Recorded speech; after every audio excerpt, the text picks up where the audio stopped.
Isaías 66:8 diz assim: quem já viu tal coisa? Quem viu coisa semelhante? Nasceria um povo no só dia, nasceria uma nação de uma só vez.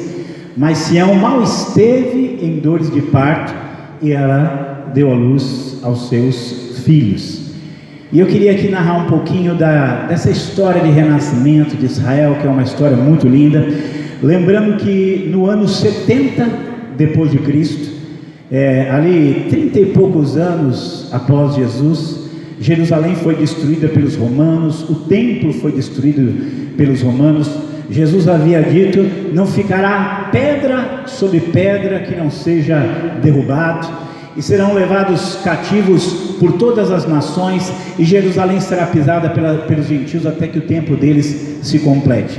E assim a história dos judeus, a gente sabe que durante muitos séculos foi uma história de um povo sem pátria, de um povo sem um lugar fixo, às vezes fugindo de um lugar para o outro, sendo perseguido de um lugar para o outro.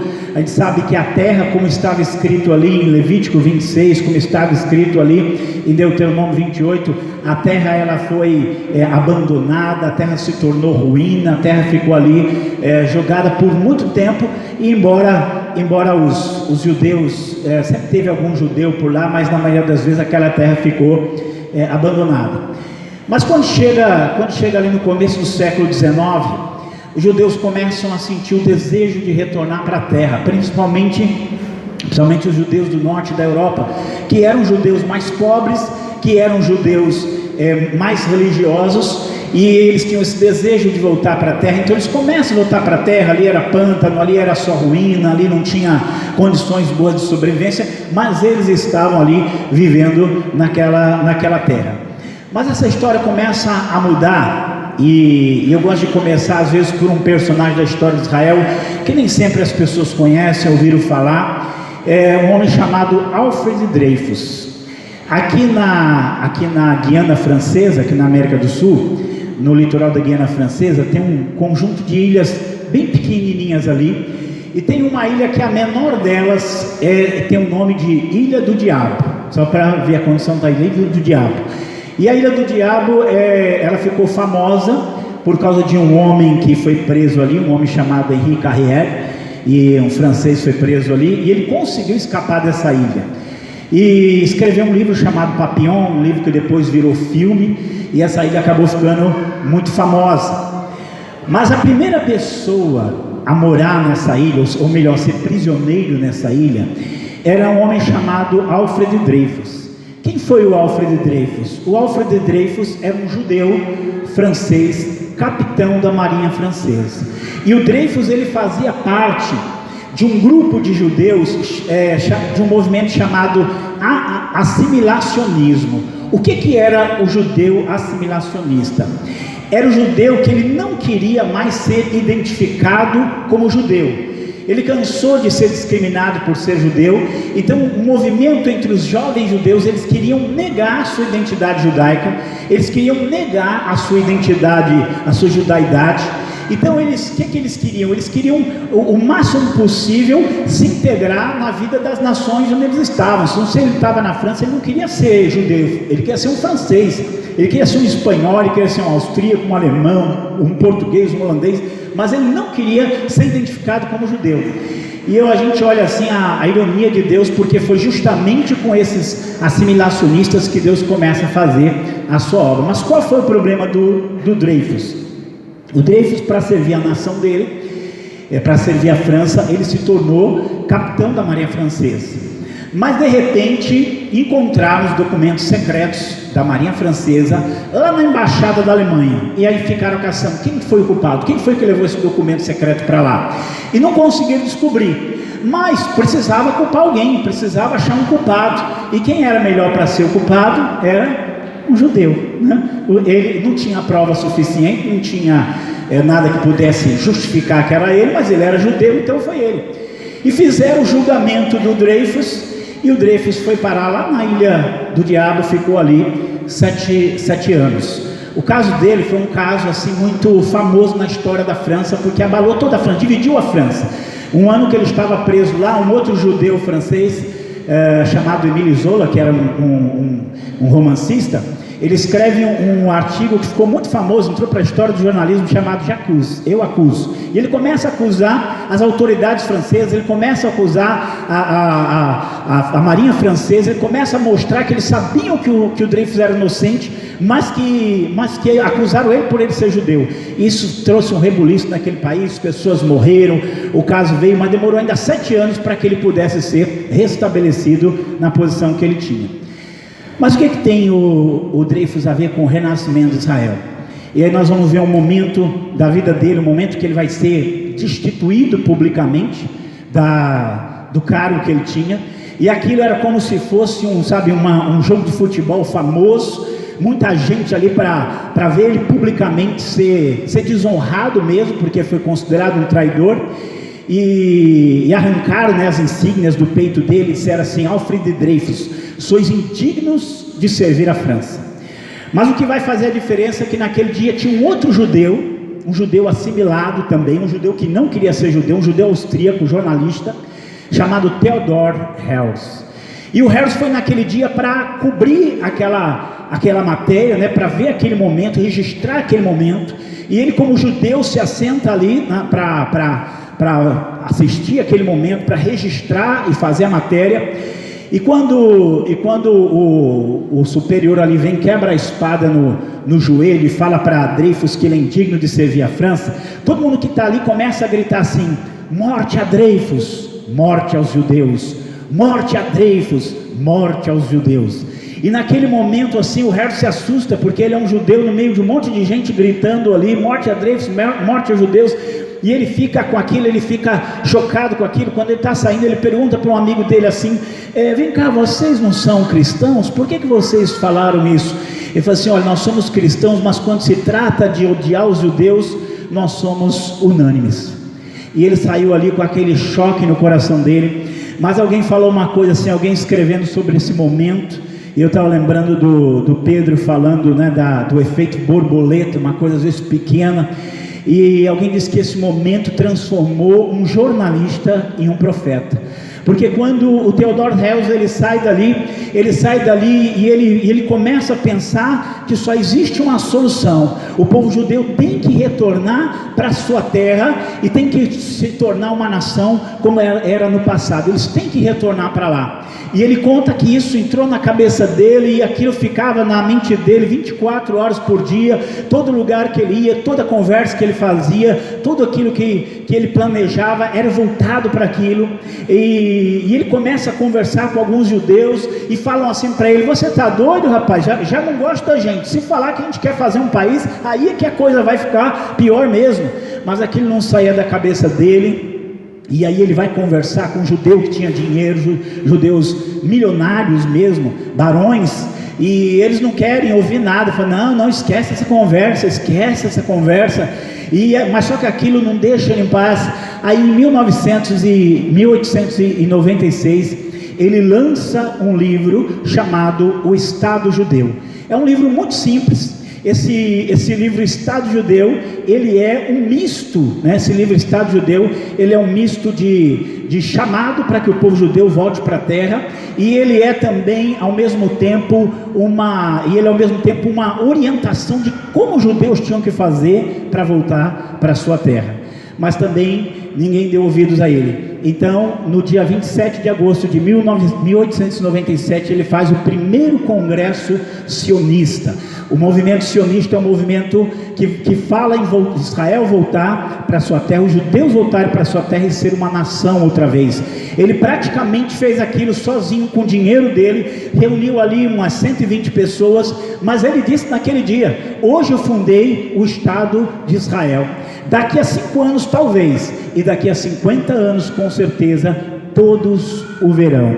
Naquela ocasião ele apresentou o hino de Israel, ele apresentou a bandeira de Israel, e ali começou o movimento sionista em 1897. Ainda demoraria 50 anos para que as Nações Unidas reconhecessem o direito de Israel existir. Mas o Hels morreu logo, ele morreu em 1904 e ele morre frustrado porque ele acha que aquilo lá não aconteceu, não deu certo, ele trabalhou muito e não conseguiu colher fruto nenhum, mas isso era engano dele, porque muitos continuaram a história dele, são muitos, não dá para colocar o nome de todos que tiveram ali na história, e nisso muitos estão imigrando para Israel. Um deles é o Ben-Gurion, que foi seu primeiro-ministro, e ele dizia assim, mais vale uma grama de prática do que uma tonelada de teoria, melhor já ir para Israel logo de uma vez. E ele vai fazer parte de todo um conjunto de pessoas que começam a trabalhar, e aí vários partidos diferentes, mas eles queriam trabalhar pelo renascimento de Israel.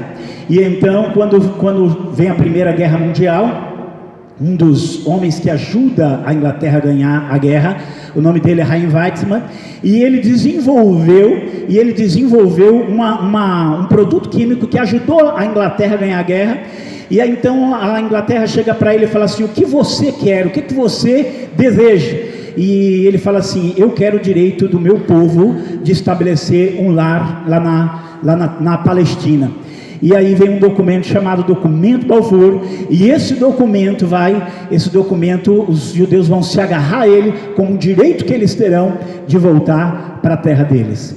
E aí o tempo vai passando, e aí nós sabemos que vai acontecer algo muito dramático, algo muito terrível, que nós chamamos de holocausto, mas que os judeus eles chamam de Shoah, a catástrofe. Para eles aquilo foi uma catástrofe muito grande, e 6 milhões de judeus ali pereceram. Muitos deles nessa ocasião quiseram voltar, muitos desses quiseram voltar para ali, e já não podia porque o número era muito limitado.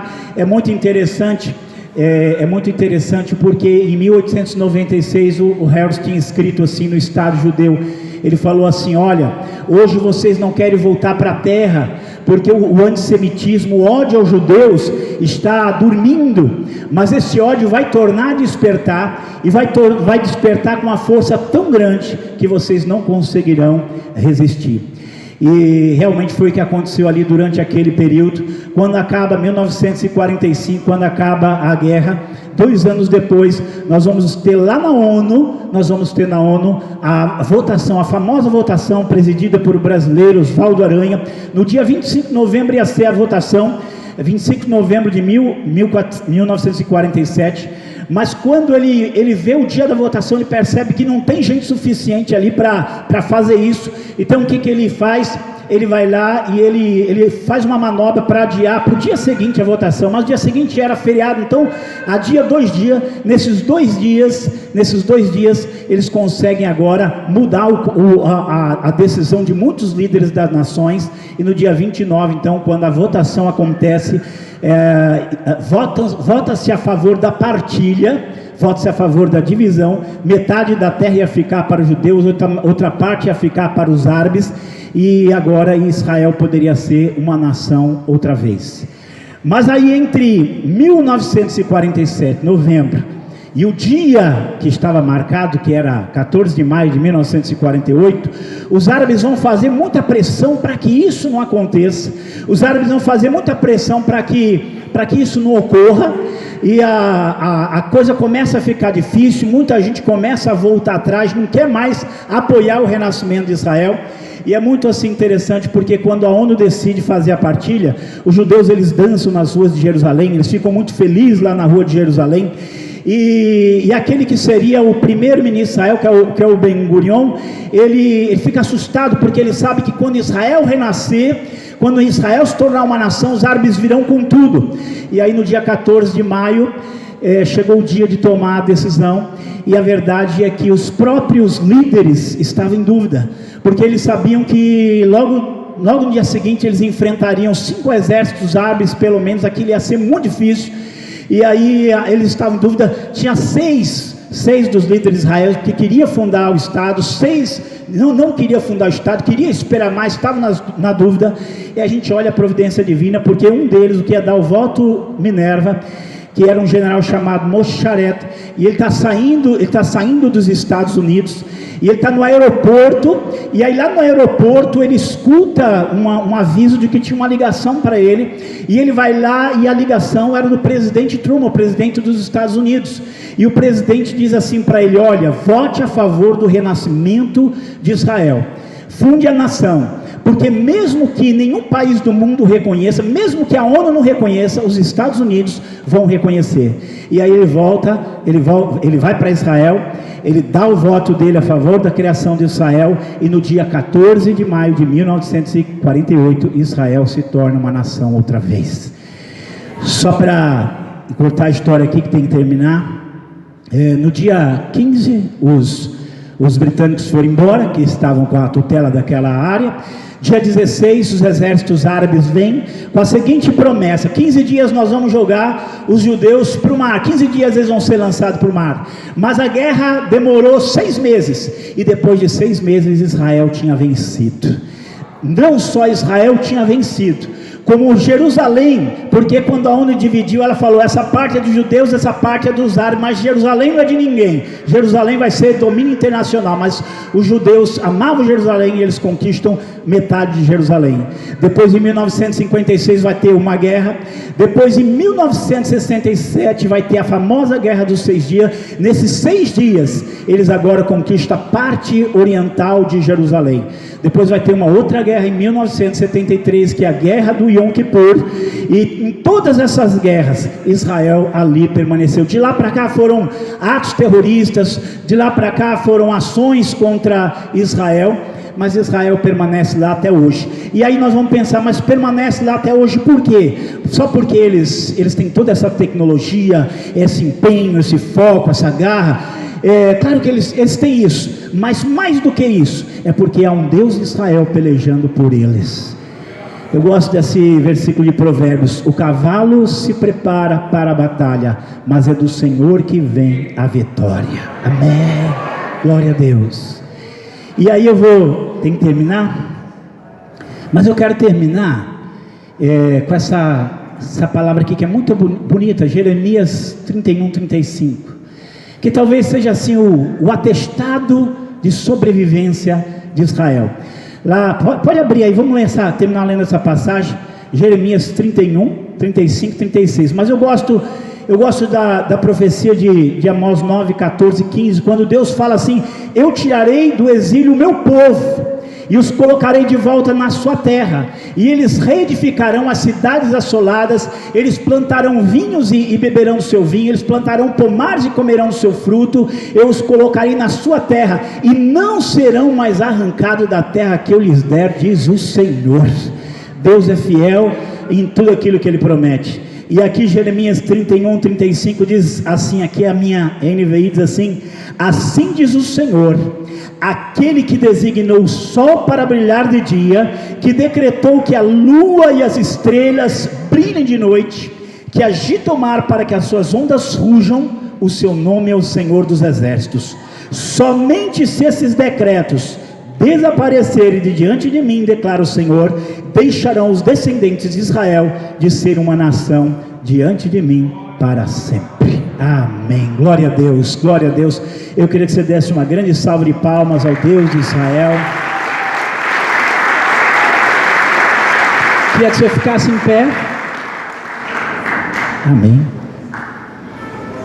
Quem quer dar palavra?